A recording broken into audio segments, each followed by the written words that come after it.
年过60岁，这4种礼能不随就别随了，别为了面子苦了自己。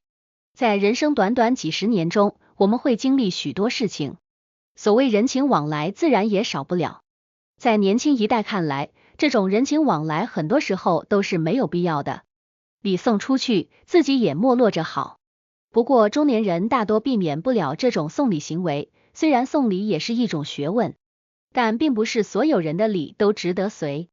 在经过了风风雨雨，年过60岁的人眼中，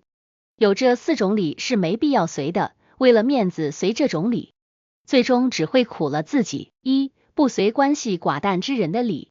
其中第1条就是不能随关系寡淡之人的礼。这个关系寡淡包含很大的范围，年过60的人基本上都已经进入了退休生活，经历了这么多年后，谁对自己真心早就已经看清楚了。除了真心朋友之外，自然也会有一些半生不熟的朋友，比如过去工作时的同事，虽没有很深的交情，但也互相认识。正常情况下，如果还在工作的话，为了维持关系，可能会随一下礼。如果已经退休，本就平淡的同事关系将会更加冷淡，这个时候就不必顾及那么多了，不必为了过去的一点情分或为了自己的面子而去送礼，因为这种礼有可能是无法收到回报的。点头之交本就没有这么深的交情，别人邀请你也可能只是意思意思，而你面对这个邀请，如果打算随礼的话，交情不深，随多少都很尴尬。如果不打算随礼的话，人家邀请你了，不去脸上又过不去。这种情况下送礼只能造成自己的损失，而无法获得一份可以维持的感情。年过60之后经历的多了，已经不在乎这些面子情了，所以这样的礼是不必随的。另外，这个关系寡淡还包括地位方面的差距。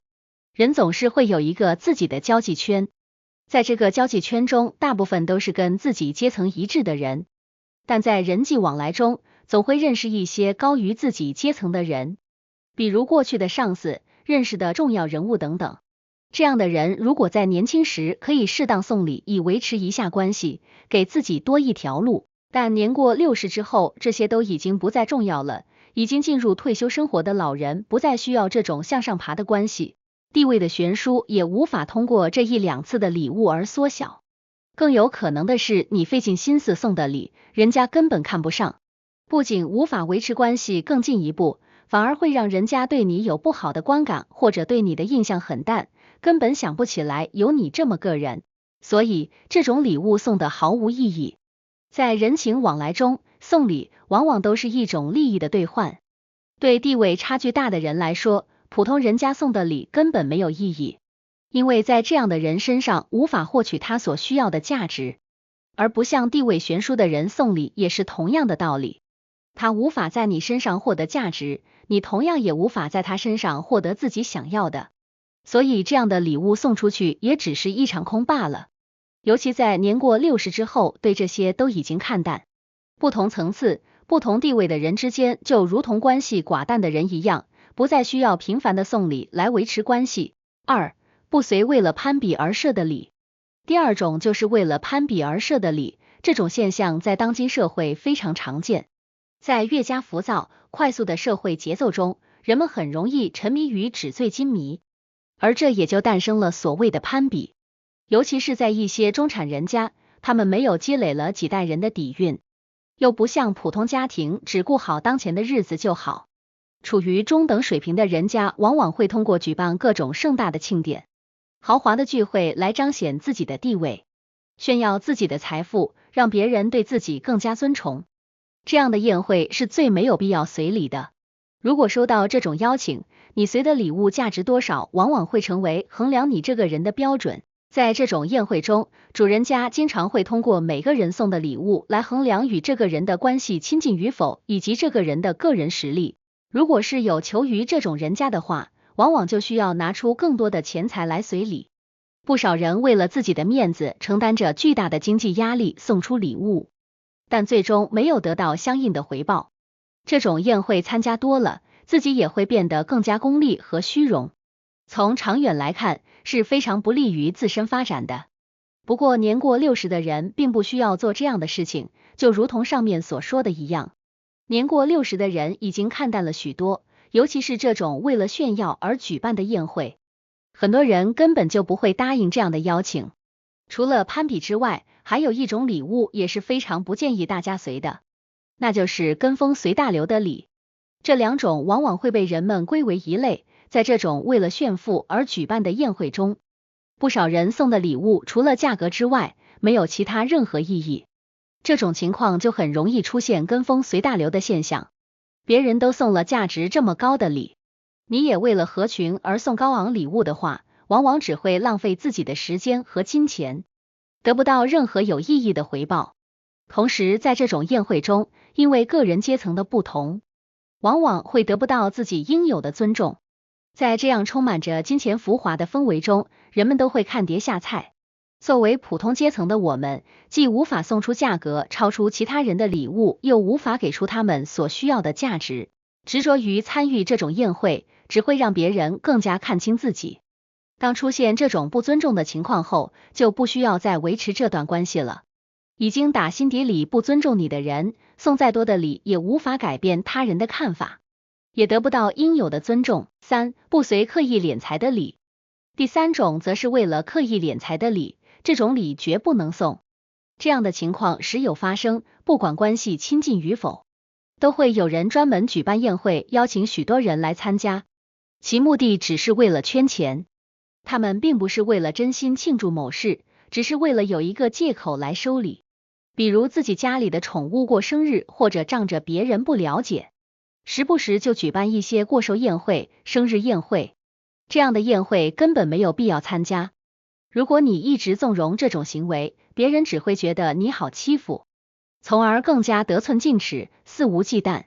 这样的行为就是把别人当作提款机，而这样的人往往也不可深交。